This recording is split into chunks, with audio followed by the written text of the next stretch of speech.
Morning કેમ છે મજામાં? તો સવારની અંદર આજે પાણી ભરી દઉં. 2 દિવસ પછી છોડીને જ ભરું છું, મતલબ 1 દિવસ છોડી બીજા દિવસ ભરું છું.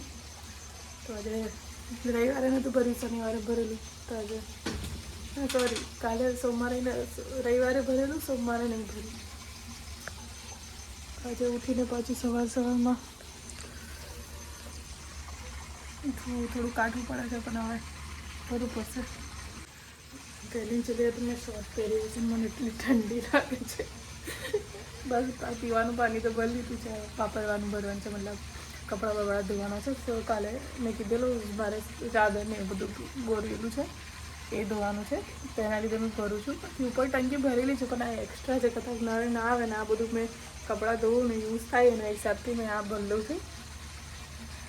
બાકી મોર્નિંગ દરરોજની આરતીની હોય છે સવારની. જો કે મને એવું હતું કે ના હોતા, પણ મને એવું થાય કે આરતી શરૂઆત કરવા દે તો તમે ફ્રેશ બી નહીં થયું, હું બી નહીં થયું, કેમ કે પાણી ભરીને પાછી ઊંઘી જઈશ મેં.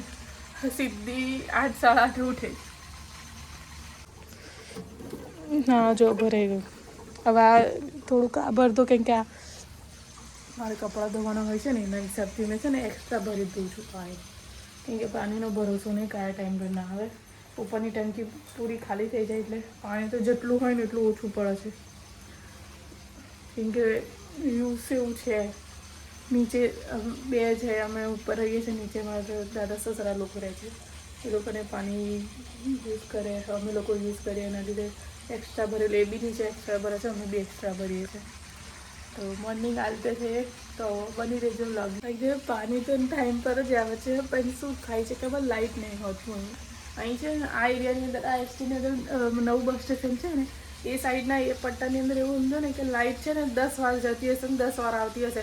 કોઈક વાર તો 3-4 કલાક માટે જતી રહે. આવે સવારની અંદર ખાસી વાર અમે અહીં ઝાડના રહેવા આવે છે ને ત્યાંની તો સવારની અંદર બી ક્યારની જતી રહે છે. જેવા 6:30 થાય ને એના હિસાબથી પછી અમુક વાર જતી રહે છે. તો પેલું પાણી આજે તો ભરી લઈએ ને તો વાંધો નહીં ને.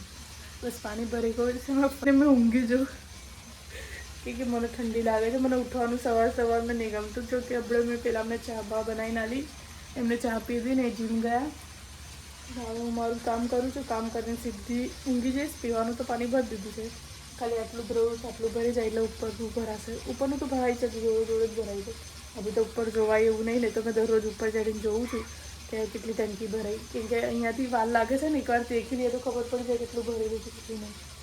તો એના લીધે મેં ઉપર ચડીને જોઉં છું, પણ અત્યારે તો બિલકુલ બી જવાની. આજે થોડીક વહેલી મોટર કરાવી છે, કેમ કે મેં ઉઠી ગયેલી કે હરની પછી મારે બેસી રહેવું પડે છે એની માટે, કે હમણાં કરશે.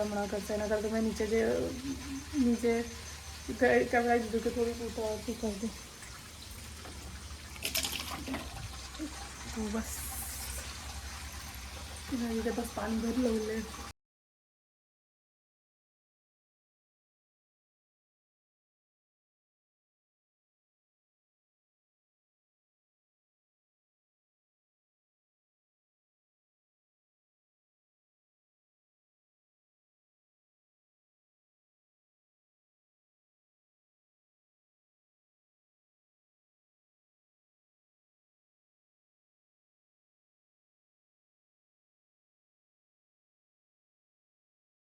અંદર ધાબા પર આરતીનું વ્યૂઝ હોય છે, બહુ મસ્ત લાગે છે સવારમાં.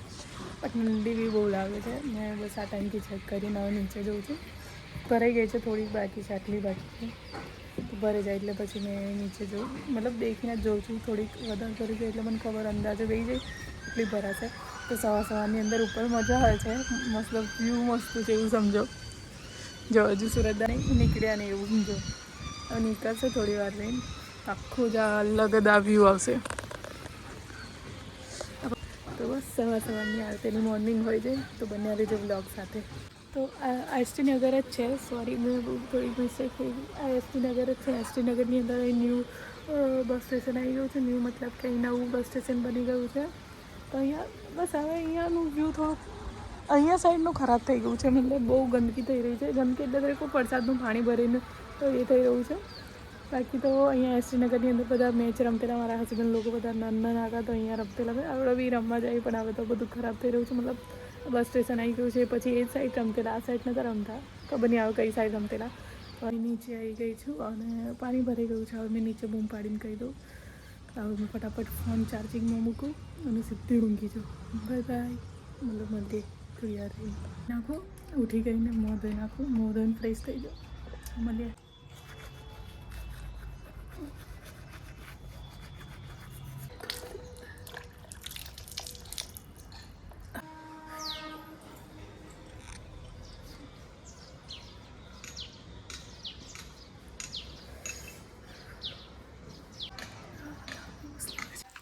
તો હું વિડીયો એડિટિંગ કરવાની પ્રેક્ટિસ કરું છું, કેમ કે થોડુંક આની પર શીખવું જરૂરી છે. અમુક વસ્તુ આવડી જાય એવી છે અને અમુક વસ્તુઓ થોડી મુશ્કેલ પડે એવી છે. તો બની રહેજો વ્લોગની અંદર. અને મજા બી આવે છે મેં શીખવાનું. ખાલી થોડું ઘણું પ્રોબ્લેમ થાય, બાકી બીજું કંઈ નહીં. તો બસ વિડીયો એડિટિંગ કરીને એકવાર એ કરી જોઉં છું. કેટલી વાર 3-4 વાર એડિટ કર્યા, પણ અમુક વસ્તુઓ ભૂલ પડે છે, તો બસ શીખું છું. તો આજે વહેલી નહીં વહેલી પરવારી ગઈ, કેમ કે બહુ કપડાં ને એવું બધું હતું ને, તો જોડે બધું કર્યું ને પરવારી ગઈ. મતલબ બધું ફટાફટ કરીને નહીં નાખી. તો આજે ટેન્શન નહીં મને સાંજનું, થોડીક તાપની અંદર.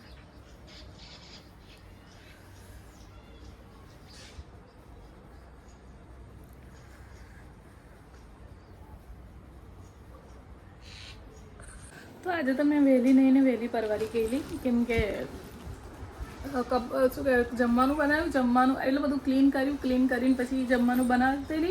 જમવાનું બનાવીને કપડાં દેખ્યા ને મેં તો કપડાં બહુ છે, તો પછી મને એવું હતું કે કપડાં ધોવા બેસી જાઉં છું, કેમ કે બેસી રહેશે ને મજા નહીં આવે. પછી મેં ફટાફટ કપડાં ધોઈ નાખ્યા. પછી મને એવું હતું કે વ્લોગ એ ટાઈમ પર કન્ટિન્યુ કરું. પછી મને એવું થયું પહેલાં કામ જ કરી લઉં, પછી શાંતિથી વ્લોગ બનાવીશ.